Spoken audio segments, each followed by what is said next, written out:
afternoon and welcome for a special edition of our series Diplomacy, Your Questions, Our Answers. This afternoon we're speaking about the current situation in Belarus, and it's a pleasure to welcome Valery Kavaleuski with us, who is the Foreign Affairs representative of Sviatlana Tsikhanouskaya, and also welcome to our student Klara Wuketich. She is moderating this talk this afternoon. We have chosen Belarus for an obvious reason, because the changes that were expected in Belarus after the fraud at last elections, in presidential elections in August, did not happen so far. So where do we stand? What really happened in this country, and what does this mean for the international situation in Europe? And finally, maybe also ask Mr. Kavaleuski, what can Austria do? What should Austria do in the framework also of the European Union to support the transformation in what used to be called by only a few years ago the country of the last dictator in Europe? So a lot of issues are on the plate, and I'm very glad that Mr. Kavaleuski accepted our invitation. And I pass the floor to Klara Wuketich now. Thank you, Ambassador Brix, for this very concise introduction. A warm welcome also to all our viewers watching from the Facebook live stream. Please remember, if you have any questions, leave them in the comments section below the streamed video. It is truly an honor to have Valery Kavaleuski with us today. A few words about you. So Mr. Kavaleuski graduated from the Faculty of International Relations in the Belarusian State University and holds a master's degree in global politics and security from the Georgetown University.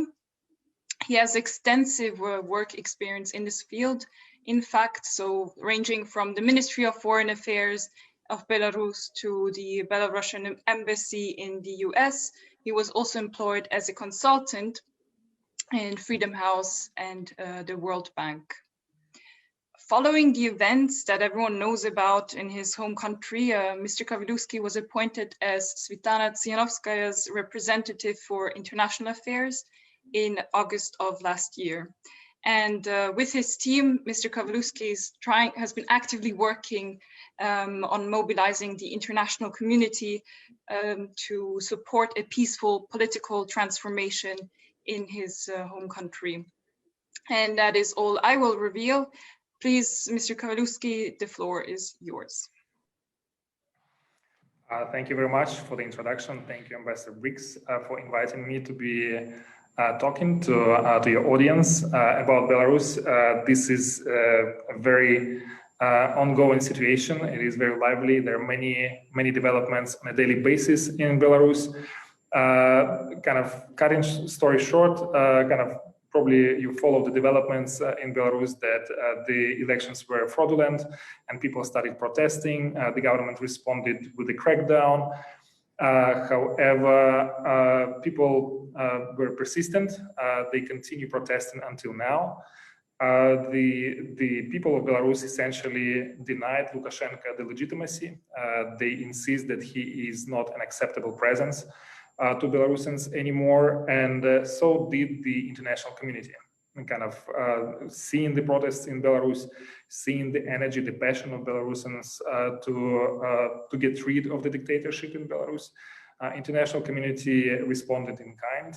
They also refused to recognize Lukashenka as a legitimate president, and they insist that the violence should stop in the country, and political prisoners released, and that the society and state find the solution out of this crisis through dialogue. Unfortunately, Lukashenka refuses to have any dialogue with the society, and instead he relies on violence, kind of to push the model of the state, of the country, onto the people. Again, the protest continues. People are not giving up, even though the repressions continue, and now we have moved into the stage of trials against political prisoners, and on a daily basis we hear these absurd verdicts and very inhumane verdicts against people who just express their will. And this pertains not only to activists or politicians or regular Belarusians, but also to journalists. All in all, it is very concerning, given the lack of willingness and will of Lukashenko to reach out for political dialogue, and also his lack of vision for the country. Like essentially, what he wants to bring back in Belarus is the same model of governance that has a very limited place for the society in governing the country.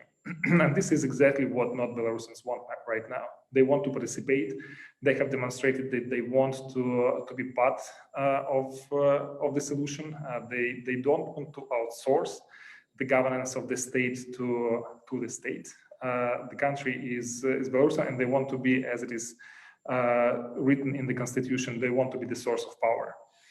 So with this, I will probably stop, and I would very much welcome your questions about this subject, and I will provide my answers in as concise manner as possible. Thank you. Well, we all know that if we can say it this way, a revolution is taking place in your country. Now the question is, why now? What is different this time? After all, Lukashenko hasn't fraudulently won the election for the first time. In fact, it's the fifth. He has been in power since 1994.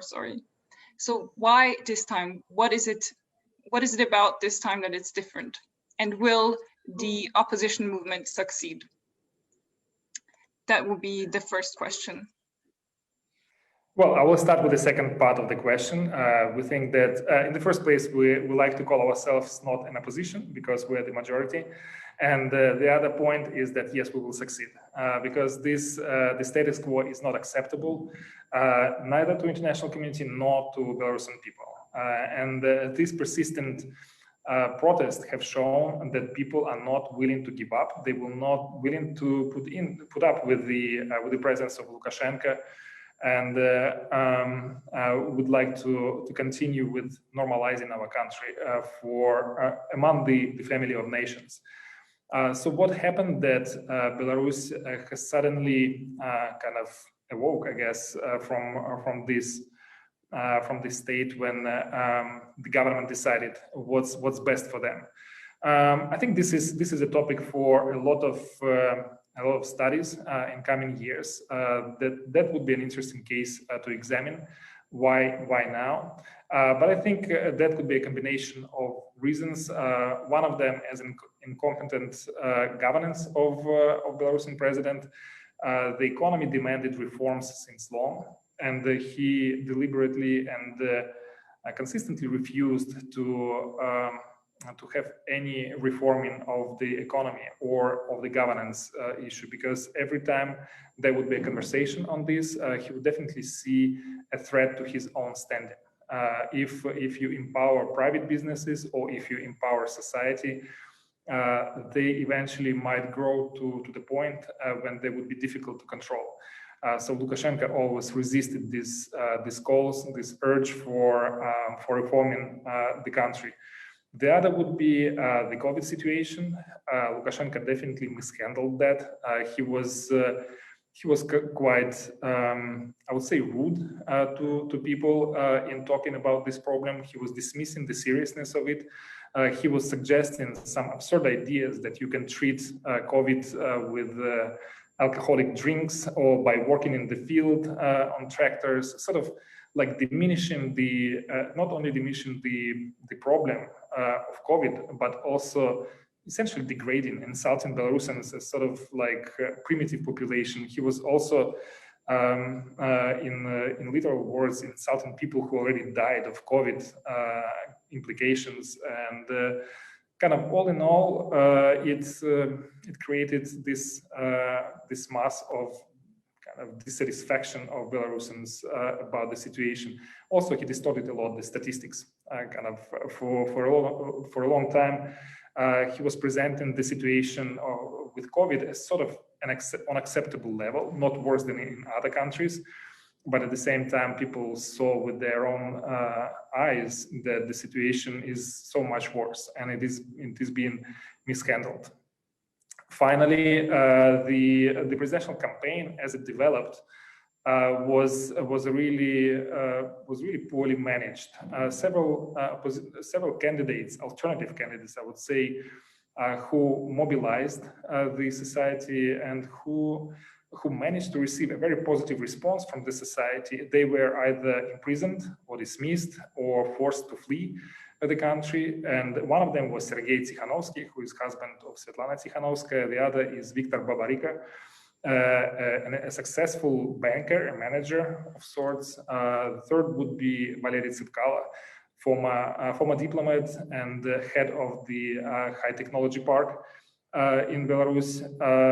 So people saw them as very interesting alternatives. They wanted to see them competing openly, they wanted to see this competition of ideas, of programs, and Lukashenka essentially denied them the right to have this kind of competition. And even before the elections, we could see this enthusiastic response of people to these candidates, but also supporting them in huge numbers, showing up to sign for their candidacies. There were long lines, hundreds of meters standing there. How people responded to the acts of violence against them when people showed up at the Central Electoral Commission to vouch for candidates that were imprisoned, arrested initially. That showed that something is going on. Also, an interesting indicator for me, who was then in the United States, I saw how Belarusian diaspora abroad rose to the occasion, and they became so enthusiastic in their interest about the situation in Belarus, something that had never happened before. So that showed that this mobilization, this energy, was kind of uniting a lot of people in Belarus, but also abroad. And an additional element to this was the information technologies that were used to run essentially a parallel calculation of votes that were cast by Belarusians. And it helped mathematically reveal these huge distortions in numbers between official tallies with this unofficial but fairly transparent way to calculate votes of people. So all in all, it has created this mass of dissatisfaction, of willingness to protest, and Belarusians went out on streets, but that protest was met with a huge and severe, brutal crackdown. So this is how all started and goes on until today. Yes, sounds like quite a few factors have accumulated to give momentum to this revolution, as you said. Now we have a question from Johannes Steinacher, who asks, do you not see any illegitimate aspects in the various political and media interferences of the West in Belarus? Or to put it another way, do you exclude such aspects from the outside? What we see is that the international community responded strongly to the protests, and they refused to recognize these elections as legitimate, the results of these elections as credible, and Lukashenka as a legitimate president. I wouldn't say that this constituted an interference, but definitely this is a factor that was and has been important to Belarusians in Belarus. This sort of reinforces their understanding that Lukashenka is not a legitimate president in Belarus any longer. And when we look also at the reaction of Belarusians to Sviatlana Tsikhanouskaya's foreign policy, the way she kind of travels around Europe, she meets with at the highest political level with presidents, with prime ministers. They also appreciate this as the sign of acceptance of Belarusians in this European family of nations. Because when Sviatlana Tsikhanouskaya travels abroad and she has these meetings at the highest political level, it is not just a sign of respect to her as the leader, but it is more than that. It is a sign of respect to Belarusians who protest so consistently and so bravely. So this has generated a lot of enthusiasm and inspiration around the world. And so you can say that this factor of international reaction to the events in Belarus, it plays in among Belarusians as well. They see this reaction from respectable democratic nations, and they understand that this kind of acceptance of the protest in general and of the figure of Sviatlana Tsikhanouskaya means a lot. So this also reinforces her credibility and her legitimacy among Belarusians. Yes, a follow-up question to that. We have a few others coming in, but before I pass on, something pertinent I must address. So the EU, for example, has just released extension of the sanctions until the 28th of February 2022. And it also concerns Lukashenko as well as a few other individuals and entities. But is that enough? Is that really enough support by the EU? Or what do you hope to gain? What kind of support do you, in concrete terms, hope to gain from the EU and also the Biden administration, for example? How does that play out? Could you elaborate on that, please? Yeah, in the first place, we have to give it to the European Union, of course, for their principled position. It was a very fast reaction. The political statement from the European Union in general and from the national capitals was very strong. The decision not to recognize these election results as credible and Lukashenko as legitimate president was very strong. And at the same time, practical steps have been sort of slower than we would expect. The sanctions packages that were designed and introduced, they were kind of sometimes more symbolic in nature. At the same time, we understand the logic behind this. It was about sort of giving the government, the regime of Lukashenko, a chance to respond in kind without sort of going nuclear initially. And we see that these sanctions have not influenced the behavior of Lukashenko or of the regime in general. The repressions continue, and Lukashenko does not want to release political prisoners, and he does not want to have any political dialogue with the society. Therefore, we can say that these sanctions have not reached their objective. And is there a way to improve this response from the European Union? Yes, there is a way to make these sanctions probably more focused, better designed, more robust, kind of targeting the areas within the regime that would be the most important for the resilience of Lukashenko, essentially to deprive him of resources and to split the elites around him. These are the two objectives for sanctions. So we consider the work that the European Union does on the fourth package of sanctions very important, and we're hopeful that this happens rather sooner than later. Now I have a message from Andreas Prischl, a colleague of mine, in fact. He has the following message and attention with quite a few questions, so be prepared. He says, "Good afternoon. How does the current non-recognition work in Lukashenko administration's diplomacy in practice?" The next question is, have EU member states withdrawn the accreditations of diplomats aligned with the Lukashenko administration? And are the diplomatic missions throughout the EU in operation? And then the last question is, in case they have not withdrawn accreditations, what does non-recognition of the election results even mean? Well, thank you. These are very diplomatic questions. I have to say, so non-recognition means the essential absence of political contacts at the highest political level with Lukashenko and for Lukashenko with other foreign leaders.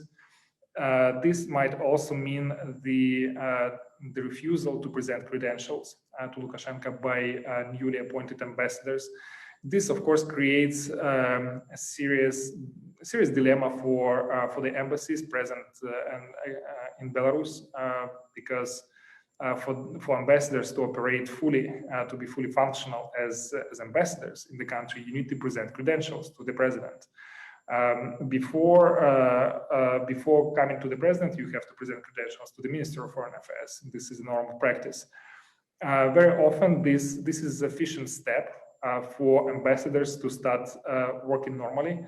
But we are not certain about this in these circumstances because it is too sensitive. And for many years, Lukashenko and his Minister of Foreign Affairs have tried really hard to educate Western diplomats, European or American diplomats, how to behave, how to kind of know your place. Do not stick out. Do not be too critical. Do not meet with civil society, political opposition. Kind of, if you create too much, if you stir too much emotion or kind of movement around yourself, you might be punished. And this is what we've seen several times since the elections, when two British diplomats were expelled from the country for being just on the streets during rallies, or just recently 3 Polish consuls were expelled from Belarus for sort of affiliation with some cultural activities in Belarus. So this is a complex issue for diplomats of European Union, for the European Union delegation in Belarus, and for the United States. United States are preparing to send their ambassador. Julie Fisher has been just appointed. And it's also an issue for the Americans, how to deal with this dilemma, how to present or not present the credentials to Lukashenko, because it carries a huge burden when American ambassador would present credentials to Lukashenko. This means that essentially they recognize him as de facto a legitimate president. And this might have implications for the society, for the diplomatic corps in Minsk. So this issue is in development. I think it's fairly rare for a diplomatic service in general. So there are no prescribed recipes how to handle this. And as far as I understand, diplomats on the ground in the ministries are thinking very hard how to handle this. So non-recognition works on this level. Kind of nobody speaks to Lukashenko, nobody meets with him. If you look at the number of visits that Lukashenko has made since the elections, since August 9, there was just one country that he went to, and it's predictably Russia. Meanwhile, Sviatlana Tsikhanouskaya visited 15 countries in just 7 months, and this is probably more than Lukashenko has visited in his entire career. At least in the European Union, this is definitely no match for his performance. And even more than that, Sviatlana had talks, negotiations, meetings with leaders from about 30 countries. So again, this shows the contrast between non-recognition and recognition as somebody who is legitimate as a leader. Again, going back to how diplomatic missions work on the ground, I think it is a very hostile environment right now. It's not easy to perform their functions. But the basic idea is to have ears and eyes on the ground, to monitor the situation, to collect information, to report to the capitals, to provide recommendations on political position of their governments. I think it is crucially important to still have diplomats in Minsk at preferably highest political level, which means ambassador. Yeah, I think I respond to all questions, but if you have follow-ups, I would be glad to. I mean, we have quite a few other questions, so let me move on with a bit of a provocative one by Roman Agayan. So he says, hello, dear ladies and gentlemen. International law, also known as public international law and law of nations, is the set of rules, norms, and standards generally accepted in relations between nations. Interference is prohibited by the UN Charter Article 2.7, or 27, which made this principle the basis of international relations. While protecting the independence of weaker states, the principle of non-interference seeks to protect them from interference and pressure from the strongest. Don't you think that what you are doing now is a direct violation of international law? I exactly think that what I'm doing now is preserving international law and enacting international law in favor of people, because people are the carriers of the power in Belarus, as it is written in the constitution. So they are the source of power, and they have spoken. People have spoken that they don't want to have Lukashenko as president of Belarus. Lukashenko has essentially implemented a coup d'etat in Belarus. He refused to leave the post of the position of the president. He usurped power, and we need to make sure that he leaves. And we want to make this peaceful. The protest from the very beginning was very peaceful, and we insist that it continues in a peaceful manner. We want to make sure that the transition of power in this situation from dictatorship to the democratic state happens in a peaceful manner. Our objective at the moment is to have free and fair elections that would be supervised by the international community and that would generate credible results that would be recognized by Belarusians and by international community. So, of course, I think that the international law on our side, and we're on the side of international law. Then we have one question from Michelangelo Cini. He says, or he asks, what is Russia's role in Belarus's current situation? Are the current protests also the expression of a wish to move out of Russia's influence and towards the European Union and European integration? Is Russia seeking other methods to maintain control in Belarus beyond the Lukashenka regime? Well, this protest was from the very beginning absolutely non-geopolitical. There were never slogans or calls for any reorientation of foreign policy of Belarus, either to become more pro-Western or anti-Russian or kind of join European Union or join NATO. There have never been calls like this, and this is one of the strongest points, features of this protest, that Belarusians want to resolve the internal problem. We want to live in a democratic state. Belarusians want to participate in governing their own country. No geopolitics involved. As for the Russia's role in this situation, by far it was so far it was mostly about reluctantly supporting Lukashenko, sending signals to the elites in Belarus, providing some financial relief, I would say, not even support for Lukashenko, but it has played in sufficient terms for Lukashenko. At the same time, it appears that Russia has been doing this to its own detriment. They have lost a lot in terms of popularity among Belarusians because they associate the repressions, the brutality of Lukashenko against Belarusians with Russia's support. Also, Russia is risking its own investments, its own credibility, its own standing in international affairs when it supports an illegitimate leader in the country, former president. Still, we think that Russia can play a constructive role in the resolution of this crisis. We would welcome participation of Russia in this concert of nations when we seek for the mediation to find the way out of the political crisis.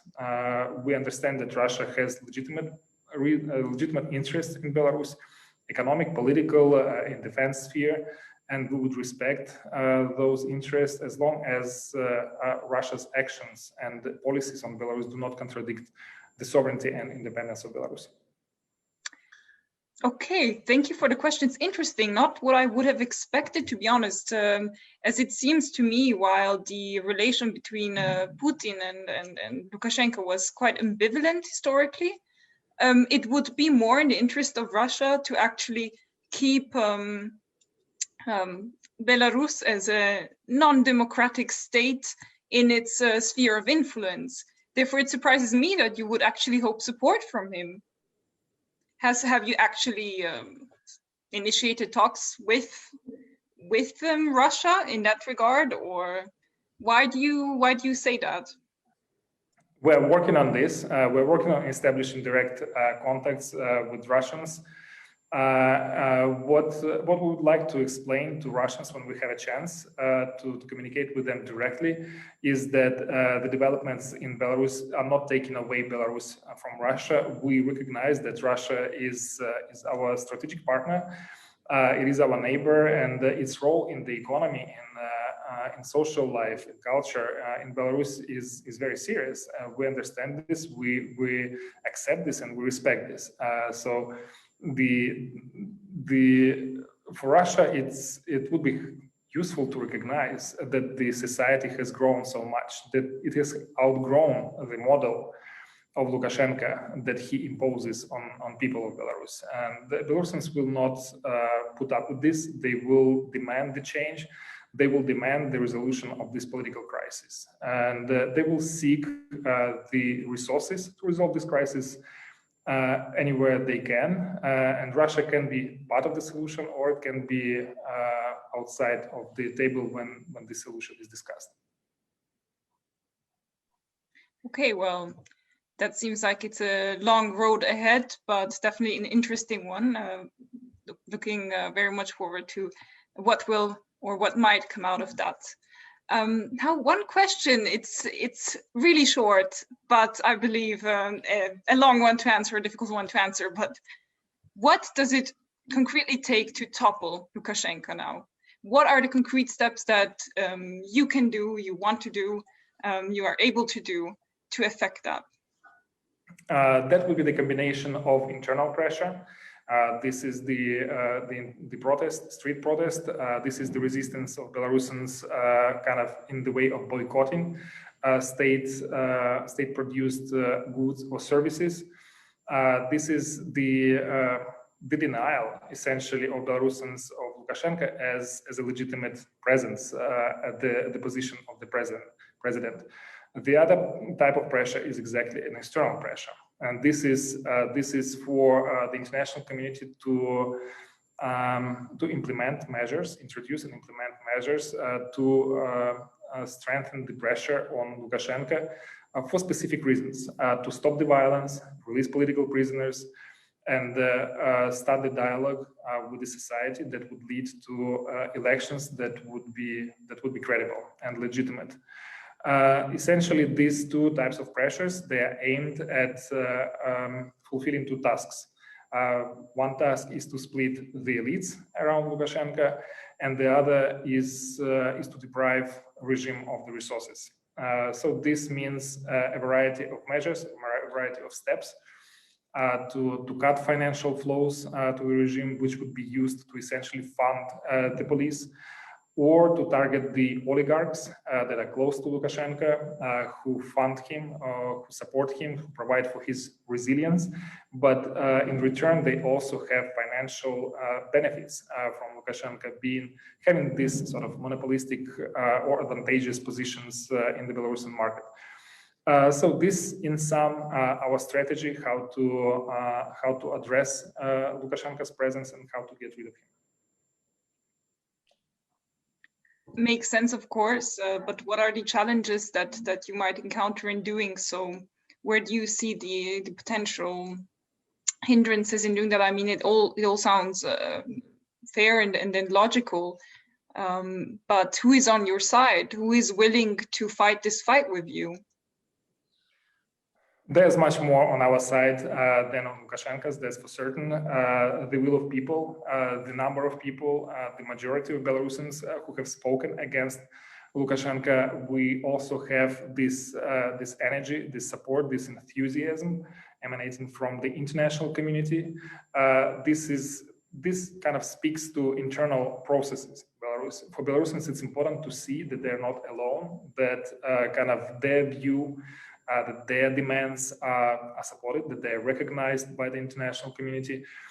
So yeah, we have a lot on our side. Kind of we face the resistance of a strong, entrenched dictatorship that has this formidable repression machine.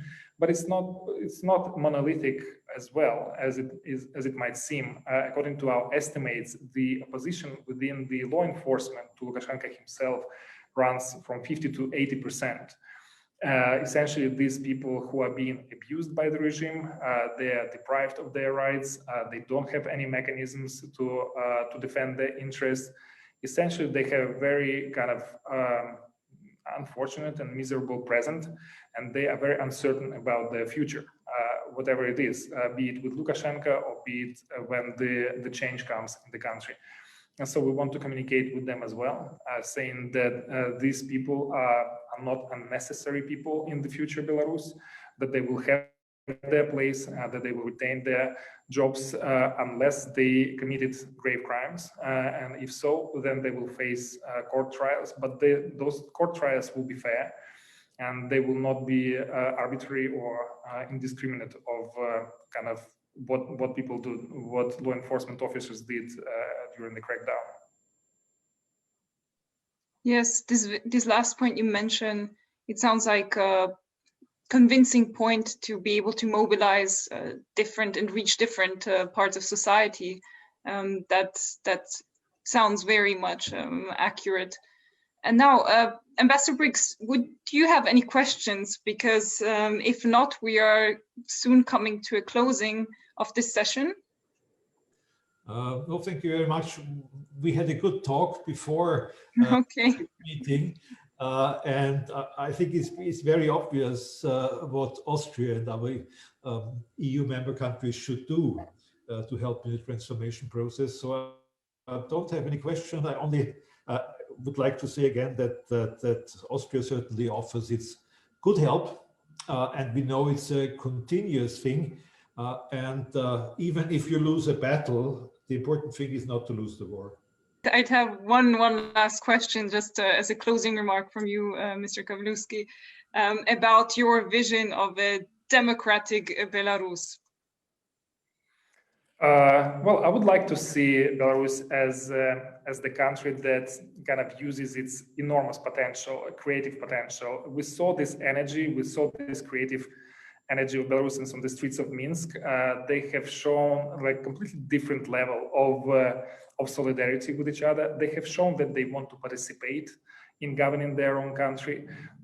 In terms of foreign policy, I think that it would be great if finally Belarus kind of gets rid of this paradigm, kind of imposed paradigm that we have to choose between East and West, that we have to kind of become a bridge between something, that we are servants to different civilizations.